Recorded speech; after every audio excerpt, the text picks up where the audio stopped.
I'm joined now by three members of the Parliamentary Press Gallery. Susan Delacourt is a columnist with the Toronto Star. Marieke Walsh is a reporter with the Globe and Mail. And Joël Denis Bellavance is the Parliamentary Bureau Chief for La Presse. Good to see you all. Susan, look, let's start by talking about these ongoing protests in Ottawa. The Mayor of Ottawa is acknowledging his police force is exhausted and is unable to end what he calls this insurrection, needs 1,800 more officers to clear out the protesters. Federal government is offering more meetings and more support. What's your view of how this is being handled? There is a real mismatch here, not just in the being outnumbered, but in the language they're talking. Right now, the protests are going on. They're admittedly more quiet and a little more under control than they were on the weekend. But we have a federal government and all authorities that are responding with process mainly. Talk of, jurisdictions and orders and logistics. And it feels like everybody's not reading the room properly. And, from the protesters to the people responding, that this feels a little more urgent than talk of jurisdictions. Yeah. Marieke, what are your thoughts as you watch this unfold? Yeah, I think what I'm seeing is the province and the federal government keep it as far away from them or as arm's length as humanly possible while still seeming to be able to be responding, still seeming to care.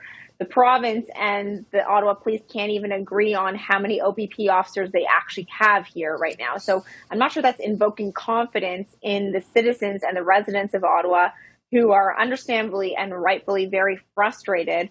But I think Susan's right. There does not seem to be the urgency from the other levels of the government. They really want to leave this at the feet of Ottawa to deal with by itself.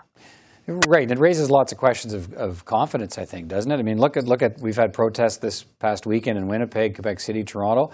All of them handled markedly differently than the protest here in Ottawa. And I think people look at that and go, wait a minute, how come this is happening in my city and what's anybody going to do about it? Joël Denis, what do you see unfolding here? Well, I'd like to put myself in the shoes of a resident in downtown Ottawa, and I would say that they'd probably trade with you.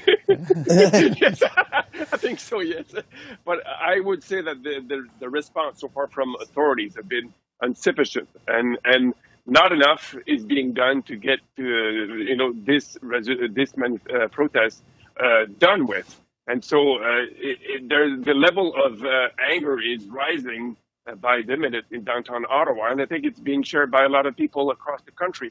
Why is it that Ottawa, the capital of a G7 country, cannot handle this properly?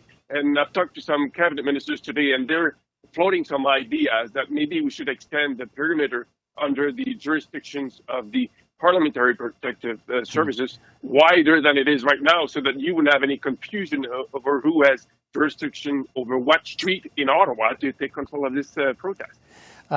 Susan, the other thing that's now we're hearing increasing talk about is a much wider debate being spurred by the protest over foreign interference and foreign funding of these protests. Thought it was interesting today. Mark Carney, the former governor of the Bank of Canada, penned an op-ed in Marieke's paper in the Globe today, writing that what's happening is sedition, and that Canadian authorities should be looking at taking every step within the law to identify and thoroughly punish those involved. The involvement of foreign governments and any officials connected to them should be identified, exposed, and addressed. What do you think of Mark Carney's intervention here, Susan?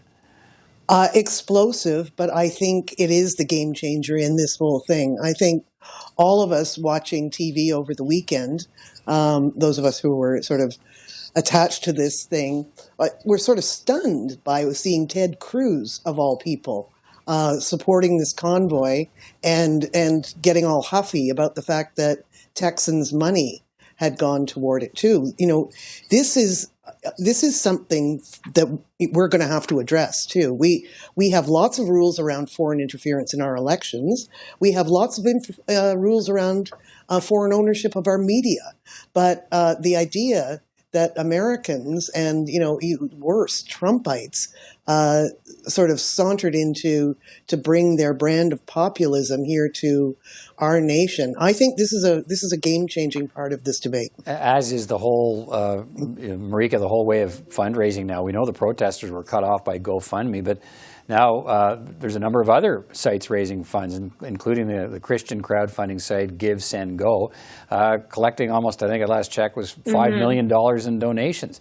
How big of an issue is this going to be?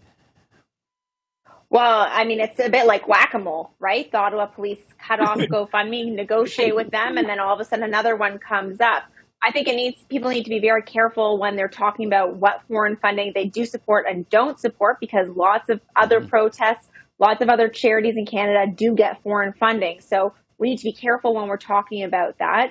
But I think all of this comes down to a question of how the police are going to handle it. The question of funding goes to how organized and how sort of entrenched and rooted this protest gets in Ottawa, and how difficult it is to the police to deal with it. And it seems as though every time the police get one win, like GoFundMe, they don't get another. They don't get that next continual step.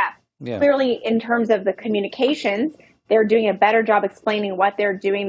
They appear to be doing more enforcement. But the path out of this remains very unclear for the average person in Ottawa right now. Yeah, and all kinds of things. I think it raises Joël Denis about what happens next. So when they do manage to clear it out, I mean, if you've got deep pockets with an almost endless source of funds, you could be looking at this scenario for either in this city or other cities, but weekend after weekend after weekend. Absolutely. And I think groups who would like to protest some government policies are taking some notes right now.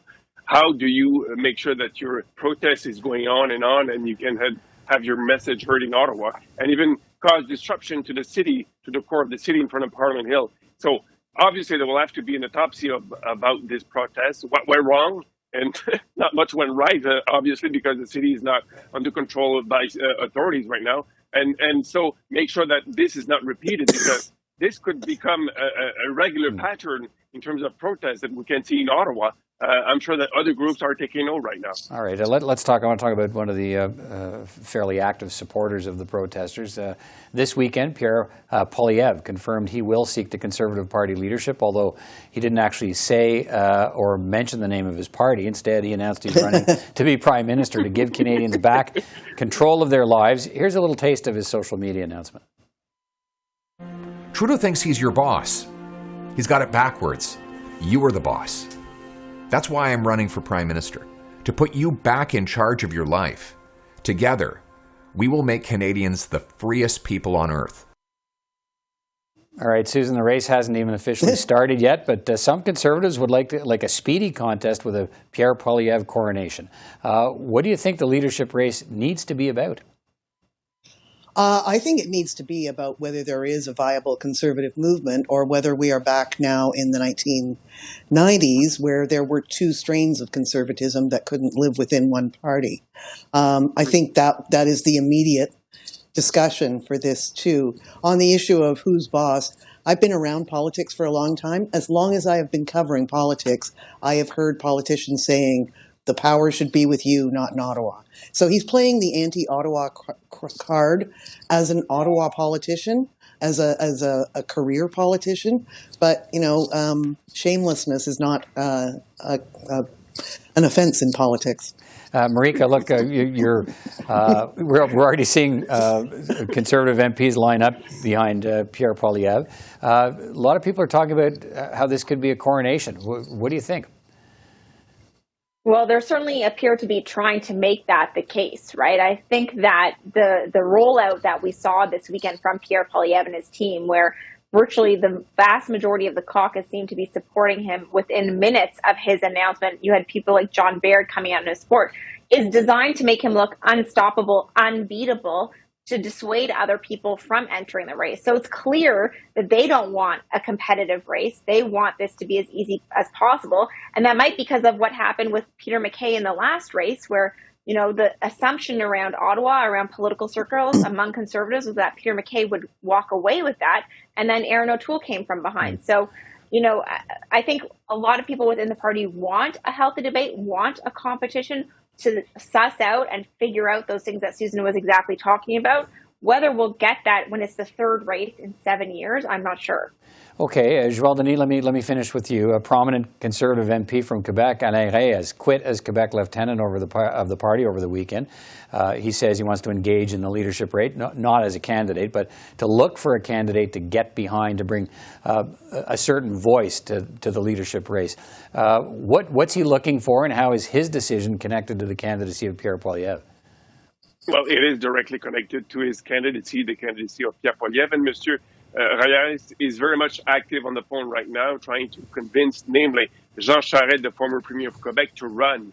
So Mr. Charest is back in Canada after a trip in London, and he's supposed to meet with Mr. Reyes to discuss the possible option of running. And Mr. Reyes is convinced that he can bring many of the Quebec MPs behind Jean Charest candidacy. So far, you haven't seen any MP from Quebec supporting Pierre Poilievre. They want to make sure that they push him in some direction, forcing him to, obviously, to say that he will not reopen the abortion debate, for example, or other social issues. They want some guarantees from him, and the strategy for Alain Reyes is to push him to make those statements very early up in a leadership race. Okay. Listen, thank you all for your time tonight. Lots to follow in all of your comments. Appreciate the time. We'll talk again soon. Take care. Thanks, guys. Bye.